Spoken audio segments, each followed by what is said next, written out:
മഹാനരായ അഷ്റഫുൽ ഖൽഖ് നബി മുഹമ്മദ് മുസ്തഫ സല്ലല്ലാഹു അലൈഹി വസല്ലം ഈദുൽ ഫിത്ർ ആഘോഷിച്ചതിന് ശേഷം തക്ബീറും ചൊല്ലി നിസ്കാരാനന്തരം ആയിഷത്തു സിദ്ദീഖ റളിയല്ലാഹു തആലയുടെ വീട്ടിൽ വന്ന് പുതപ്പിട്ടുകൊണ്ട് കിടക്കുകയാണ്. സ്വാഭാവികമായും മയക്കത്തിലേക്ക് നീങ്ങിയിരിക്കാമെന്ന സാധ്യതയെ ആ സമയം ചരിത്രം കാണുകയാണ്. അപ്പോഴാണ് അങ്ങോട്ട് കയറി വരുന്നത് രണ്ട് ചെറിയ കൊച്ചുമക്കൾ. തുദഫിഫാനി വ തദ്രിബാൻ. ആ രണ്ട് കുട്ടികൾ ദഫടിക്കുന്നുണ്ട്. ദഫടിച്ചുകൊണ്ട് പഴയകാല ഗതകാല സംഭവങ്ങൾ സൃഷ്ടിച്ച സമര വീരനേതാക്കളുടെ അവരുടെ ഓർമ്മയിലുള്ള ഭക്തിഗാനവും അവരുടെ ശക്തിഗാനവും അവരുടെ വിപ്ലവഗാനങ്ങളും ഓർത്തുകൊണ്ടാണ് ഈ കുട്ടികൾ പാടുന്നത്. വിപ്ലവോത്സവയുള്ള ഹൃദയസ്പർശിയായ മധുരമനോഹരമായ സരളസുന്ദരമായ ഗീതം ആലപിച്ചുകൊണ്ട് ദഫടിച്ചുകൊണ്ട് മുത്ത് ഹബീബിൻ്റെ തിരുമുറ്റത്ത് രണ്ട് കൊച്ചുമക്കൾ കളിക്കുന്നത് കണ്ടപ്പോൾ പരിശുദ്ധ റസൂലിനെ നിസ്കാരാനന്തരം കാണാൻ വേണ്ടി വളരെ വേഗത്തിൽ തൻ്റെ വീട്ടിലേക്ക് കടന്നു വരുന്ന സയ്യിദുൽ ഔലിയായി അബൂബക്കറിന് സിദ്ദീഖ് റളിയല്ലാഹു തആലാൻ ഇത് കാണുകയാണ്. സിദ്ദീഖ് റളിയല്ലാഹു തആലാനുവിൻ്റെ തേട്ടവും സിദ്ദീഖ് റളിയല്ലാഹു തആലാനുവിൻ്റെ പ്രയാണവും അവിടുത്തെ ഭവിക്കാനുള്ള അവിടുത്തെ ദർപ്പണവും അവിടുത്തെ അനുഭവവും അവിടുത്തെ ആസ്വാദനവും അവിടുത്തെ മധുരവും അവിടുത്തെ ഔഷധവും അവിടുത്തെ ഭക്ഷണവും അവിടുത്തെ അജണ്ടയും അവിടുത്തെ പ്രമാണവും അതെല്ലാം മുത്ത് ഹബീബിൻ്റെ സ്നേഹമാണ്. മുത്ത് ഹബീബിൻ്റെ സ്നേഹമാണ്. സ്വാഭാവികമായും ജീവിതത്തെ ഈ സ്നേഹവുമായി ബന്ധപ്പെടുത്തിയ അത് പ്രമാണം പോലെ ലോകത്ത് പ്രകാശമാക്കിയ ഒരു മഹാമനീഷിയുടെ ഈ വീട്ടിലേക്കുള്ള വരവ് അവരെ അത്ഭുതപ്പെടുത്തുകയാണ്. അള്ളാഹുവിൻ്റെ റസൂലിൻ്റെ വീട്ടിൽ കുട്ടികൾ പാട്ട് പാടുകയോ? 2-3 കാര്യങ്ങളായിരിക്കാം. ഒന്ന്, കുട്ടികൾ പാട്ട് പാടിയത്. 2, സ്വാഭാവികമായും അള്ളാഹിൻ്റെ ഹബീബ് പുതപ്പിൻ്റെ അടിയിലാണ്, ഉണരുമോ എന്ന പേടി. ഈ 2 രീതിയിലും ചിന്തിച്ച സിദ്ദീഖ് വളരെ കാർക്കശ്യമായും കർശനമായും ആ കൊച്ചുകുട്ടികളെ നേരിട്ടു എന്നാണ്. അള്ളാഹുവിൻ്റെ റസൂലിൻ്റെ വീട്ടിലാണോ ഈ പാട്ട്?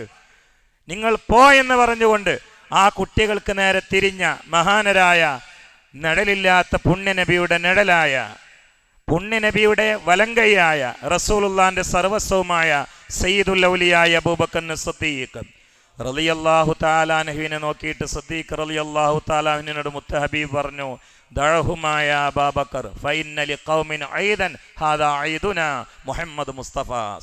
അബൂബക്കറെ, അവർ പാടട്ടെ, അവരെ വഴിക്ക് വിട അബൂബക്കറെ. എല്ലാ സമൂഹത്തിനും ഒരു പെരുന്നാളുണ്ട്, ഇത് നമ്മുടെ പെരുന്നാളാണ് എന്ന് പരിശുദ്ധ റസൂൽ. ആഘോഷം അനുവദനീയമാണ്, പാട്ട് ആസ്വാദകരമാണ്, പക്ഷേ പാട്ട് സെക്സ് ആവാൻ പാടില്ല. പാട്ട് പെൺകുട്ടികളെ സ്റ്റേജിൽ ഓപ്പണായി കയറ്റിയിട്ടാവാൻ പാടില്ല. മ്യൂസിക്കിൻ്റെ താളഭംഗിയിൽ ആകുന്നതും വളരെ ശ്രദ്ധിക്കേണ്ടതാണ്. ഏത് പാട്ടും ആസ്വദിക്കാം, എങ്ങോട്ടും യാത്ര ചെയ്യാം, പക്ഷെ അള്ളാഹുവിൻ്റെ അജായിബ് ലക്ഷ്യമായിരിക്കണം, സിയാറത്ത് ലക്ഷ്യമായിരിക്കണം. ജീവിച്ചിരിക്കുന്ന ഭൗതികമായി നമ്മോട് വിട പറഞ്ഞ് ബർസഖിയായി നമ്മെ നിയന്ത്രിച്ചു കൊണ്ടിരിക്കുന്ന ഏത് മഹാന്മാരുടെ വിശുദ്ധമായ സ്ഥലങ്ങളിലേക്കും പോകാം. അവർക്ക് ഫാത്തിയ നമ്മുടെ പെരുന്നാളിൻ്റെ വകയായി ഹദിയായിട്ട് കൊടുക്കാം. മണ്ണിൻ്റെ അടിയിൽ കിടന്ന് ബർസഖിയായി തെർബിയത്തിൻ്റെ തട്ടം കൊണ്ട് അവർ നമ്മെ നിയന്ത്രിക്കുകകൂടി ചെയ്താൽ പെരുന്നാളിൻ്റെ ആഘോഷം വളരെ കനപ്പെട്ടു. അതിനുവേണ്ടി സിയാറത്താകാം. അള്ളാഹുവിൻ്റെ അജായിബ് കാണാൻ, കടലിൻ്റെ തിരമാലയുടെ ഗീതം കേൾക്കാൻ കടപ്പുറത്ത് പോകൽ ഹറാമല്ല. പക്ഷെ അവിടെ പെൺകുട്ടികൾ അർദ്ധനഗ്നയായിട്ടും പൂർണ്ണനഗ്നയായിട്ടും വന്ന് കുണുങ്ങുമ്പോൾ കണ്ണിൻ്റെ ക്യാമറ അങ്ങോട്ട് തിരിയരുത്. അള്ളാഹുവിൻ്റെ അജായിബ് കണ്ടുകൊണ്ട് വരണം. അള്ളാഹുവിൻ്റെ അജായിബ് കുന്നുമാമലയാണെങ്കിൽ അങ്ങോട്ട് പോകാം, പച്ചപ്പാണെങ്കിൽ അങ്ങോട്ട് പോകാം, പൂന്തോപ്പാണെങ്കിൽ അങ്ങോട്ട് പോകാം, പാമ്പിനെ കണ്ടാണെങ്കിൽ അങ്ങോട്ട് പോകാം. ഏത് സൃഷ്ടികളിൽ നിന്നും സൃഷ്ടി തമ്പുരാൻ്റെ അസാമാന്യമായ ശക്തിവിശേഷത്തെ കണ്ടെത്താനുള്ള അന്വേഷണ തൃഷ്ണയോടെയുള്ള യാത്രകൾ ശ്ലാഘനീയമാണ്, അതിലേറെ സ്വാഗതാർഹമാണ്. പക്ഷേ യാത്ര കഴിഞ്ഞ 1 മാസം വ്രതവിശുദ്ധി കൊണ്ട് നേടിയെടുത്ത ആധ്യാത്മികമായ ചിന്തകളെയും ഭക്തി എന്ന ശക്തിയെയും തകർത്ത് നമ്മുടെ ഈമാനിനെ സംഹരിക്കുകയും നമ്മെ നരകത്തിലേക്കുള്ള വിറകുകൊള്ളികളാക്കി മാറ്റുകയും ചെയ്യുന്ന ഒരർത്ഥത്തിൽ കഴിഞ്ഞ 1 മാസക്കാലം പടച്ചവൻ്റെ ചങ്ങലയുടെ ആ വളരെ കൃത്യമായ ബന്ധനസ്ഥിതിയിൽ ആയിരുന്ന ഇബ്ലീസ് ശവ്വാൽ 1 ചന്ദ്രക്കലയോടുകൂടി ആഘോഷ ആനന്ദ തുന്തിലനാണ്. അങ്ങനെ ചങ്ങലയിൽ നിന്ന് മോചിതനായ അവനെ കൈകൊട്ടി വരവേൽപ്പോടുകൂടി അവനെ സ്വീകരിക്കുന്ന സ്വഭാവത്തിൽ നമ്മുടെ ആഘോഷങ്ങൾ ആർഭാടങ്ങളായി, ആക്രോശങ്ങളായി, ബഹളാമയമായി, ലഹരിയായി, സെക്സായി, നമ്മുടെ ആഘോഷങ്ങൾ പൊങ്ങച്ചമായി, അല്ലെങ്കിൽ ലഹരിയുടെയും സെക്സിൻ്റെയും നാടുകളിൽ നിന്ന് എഴുന്നള്ളിയിട്ടുള്ള ഏതോ മസിലിൻ്റെ പവർ കൊണ്ട് മാത്രം പന്തുരുട്ടിക്കളിക്കുന്ന ചെറുപ്പക്കാരുടെ കട്ടിയുള്ള ബനിയനിൻ്റെ കളറുമായി നമ്മുടെ പൗരാണികമായ നേതാക്കൾ ഈ മലബാറിൽ നിന്ന് ഏതൊരു കളറുകളെ, ഏതൊരു കൊടികളെ വീര പോരാട്ടം നടത്തിയ പോർക്കളത്തിൽ നിന്ന് കടൽ കടത്തിയോ ആ കൊടികളെ ആഘോഷ തിമർപ്പിൽ പടച്ചവന്റെ നിയമങ്ങൾ മറന്നുകൊണ്ട് അതുപോലെയുള്ള ബനിയനിട്ട്, അതുപോലെയുള്ള അടിവസ്ത്രമിട്ട്, അതുപോലെയുള്ള രീതിയിൽ ആ പൊങ്ങച്ചക്കാരുടെ വേലിയേറ്റങ്ങളെ കളിയുടെ പേരിൽ നമ്മുടെ നാട്ടിലേക്ക് പഴയകാല പൗരാണികൾ തച്ച് തകർത്ത കൊടികളെയും കളറുകളെയും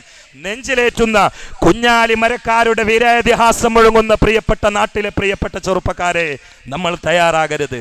മാറ്റി നിർത്തേണ്ടതിനെ മാറ്റി നിർത്താനുള്ളൊരു ആർജവം ആർക്ക് നഷ്ടപ്പെട്ടോ അവർ ഈ സമാനിന് ചവറകളാണ് എന്ന് എൻ്റെ പ്രിയപ്പെട്ട സഹോദരന്മാർ മനസ്സിലാക്കണം. അതുകൊണ്ട് കളിയുടെ പേരിലാണെങ്കിലും കാര്യം മറന്നുകൊണ്ടുള്ള തുള്ളൽ നാളത്തെ അപകടത്തിന് കാരണമാണ് എന്ന് ഈ സന്ദേശത്തിൽ സുപ്രധാനമായി കാര്യഗൗരവത്തോടെ കാലത്തിൻ്റെ ചുവരെഴുത്ത് വായിച്ചുകൊണ്ട് ഈ പാവപ്പെട്ടവൻ നിങ്ങളെ അറിയിക്കുകയാണ്. നാളെ പരലോകത്ത് വെച്ചുകൊണ്ട് അറിയിച്ചില്ല എന്ന് പറഞ്ഞ് പ്രഭാഷകന്മാരായ ഞങ്ങളെ പ്രതിക്കൂട്ടിലാക്കുമോ എന്ന ഭീതിയാണ് പലപ്പോഴും ഇത് ഞങ്ങളെ കൊണ്ട് പറയിപ്പിക്കുന്നത് എന്ന സത്യം എൻ്റെ പ്രിയപ്പെട്ട ചെറുപ്പക്കാർ മനസ്സിലാക്കണം.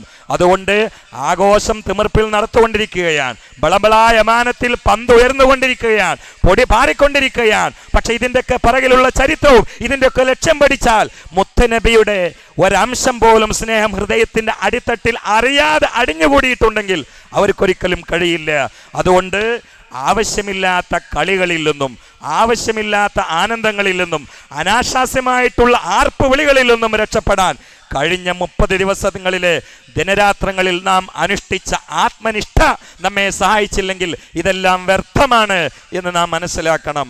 അതുകൊണ്ട് അള്ളാഹു ഈ തക്ബീറിൻ്റെ അർത്ഥതലങ്ങൾ തേടുന്ന മൂല്യവത്തായ അനുവദനീയ ആഘോഷത്തിൻ്റെ പ്രവിശാലമായ ഉദ്യാനത്തിൽ അള്ളാഹുവിൻ്റെ മഹത്വത്തെ വാഴ്ത്തി പറയുന്ന രൂപത്തിൽ നമ്മുടെ പ്രവർത്തനങ്ങളെയും ചിന്തകളെയും മനസ്സുകളെയും മനനങ്ങളെയും പ്രവർത്തന പ്രവണതകളെയും യാത്രകളെയും ക്രമപ്പെടുത്തിയിട്ട് ഈദ് അള്ളാഹുവിൻ്റെ പൊരുത്തത്തിൽ അവൻ്റെ ഹബീബിൻ്റെ സന്തോഷത്തിലായി സമ്പൂർത്തീകരിക്കാൻ പടച്ചവൻ തൗഫീക്ക് കടാക്ഷിക്കട്ടെ എന്ന് ദുആ ചെയ്ത് സകല വിശ്വാസികൾക്കും ഈദ് ആശംസകൾ നേർന്നുകൊണ്ട് നാം നിസ്കാരത്തിലേക്ക് പ്രവേശിക്കുകയാണ്. അസ്സലാമു അലൈക്കും വറഹ്മത്തുള്ളാഹി വബറകാതുഹു.